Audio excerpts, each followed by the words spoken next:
Hi, everybody. John Elzinga, and welcome back to It's a Great Day to Serve the Lord Devotions.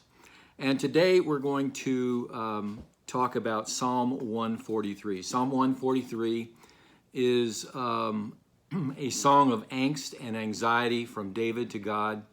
The situation was that David was running from Absalom, who was his son, who was out to kill him, which I can't imagine a more traumatic situation than that. And so it is a plea of desperation from David. I read this psalm because many of us get to points of desperation in our life. And we forget. We forget what God has done in our life. We forget what God can do in our life. We feel doubt that God will do anything in our life. And then that leads into sometimes depression. But this is a pretty serious psalm, and it goes like this. O Lord, hear my prayer. Listen to my cry for mercy. In your faithfulness and righteousness, come to my relief. Now, it's more dramatic than that. David is saying, listen to me, Lord. I'm crying out to you, Lord. Answer me, would you please? Do not bring your servant into judgment, for no one living is righteous before you. The enemy pursues me. He crushes me to the ground. He makes me dwell in darkness like those long dead. So he's like in a pit. He's in a cave. He's hiding. It's dark in there.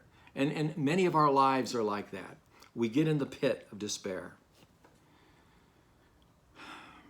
So my spirit grows faint within me, and my heart within me is dismayed. My spirit grows faint. I've taken enough of this. I've overwhelmed with the situation, Lord. My heart within me is dismayed. What he's really saying is I'm perplexed to the point of I'm kind of numb, really. I'm just numb. But here's the thing about David's prayer of desperation. I love this. And it takes me back 2 years ago. Every year, I have a word from the Lord for the year.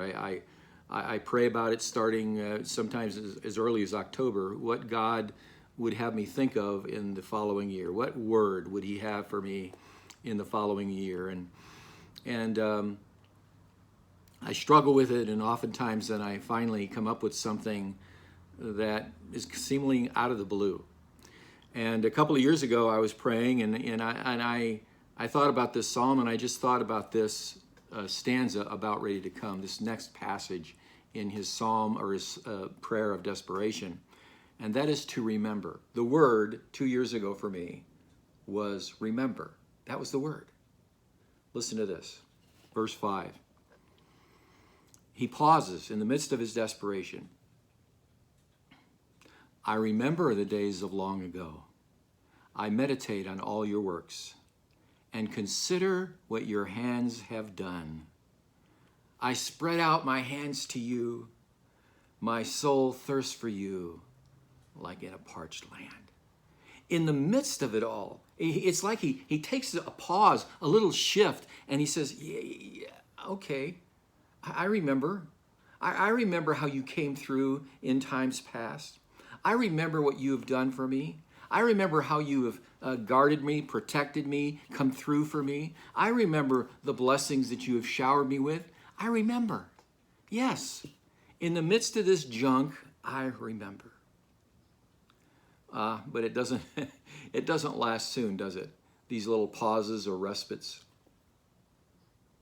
Immediately after that, he continues, answer me quickly, O Lord. My spirit fails. He's saying, hurry up, would you? I'm spent. I'm at the end of my rope here, Lord. Do not hide your face from me, or I will be like those who go down to the pit. This could be my end. And then he pauses again. And he says, let the morning bring me word of your unfailing love, for I have put my trust in you. When he's saying, let the morning bring me, he's saying, cause me to hear, cause me to notice, cause me to shift my perspective. Because sometimes in the midst of despair and agony and anxiety, sometimes when I'm in the pit, I'm so paralyzed I can't hear from you. I can't see what you're doing. I don't understand that you're even in the midst of this. So let the morning cause me in the morning to see your unfailing love, for I have put my trust in you. Show me then the way I should go, for to you I lift up my soul. Once again, in the midst of the situation, it's to God that David is appealing. Something above the situation, someone who is above it all, someone who is in control of it all, someone who is beyond our understanding, and that is God alone. Rescue me from my enemies, O Lord, for I hide myself in you. He's hiding in real life, but his emotions, his anxiety, his feelings, he's got to place them in God. I hide myself in you. Teach me to do your will, for you are my God. May your good spirit lead me on level ground. Cause me. When he says he's saying teach me, he's saying something supernatural. Cause me. Outside of my own humanness, cause me. You be, Lord, the causal agent in my life that allows me, that leads me in your way, that allows me to do your will in the midst of this situation, and ultimately lead me to level ground, meaning rather than this roller coaster ride that I'm on, Lord, please make it a level ground. For your name's sake, O Lord, preserve my life. In your righteousness, bring me out of this trouble. In your unfailing love, silence my enemies. Destroy all my foes, for I am your servant. In your unfailing love. He's calling on God's unfailing love, which in the Hebrew is hesed, and that originates from God. It's a love that originates only from God toward us because of his mercy. Folks, I don't know what you're going through today. I don't know what trouble you have, what brokenness you're experiencing, what anxiety you have, what pit you're trying to climb out of. I don't know what agony you're feeling. Go to God. But when you go to God with your anxiety, in the midst of it all, remember what he has done for you in the past. Remember what he can do. Remember that he's in control. Remember that you yield to him. Remember that he is God, and you will be blessed. God bless you, and remember, every day, it's a great day to serve the Lord.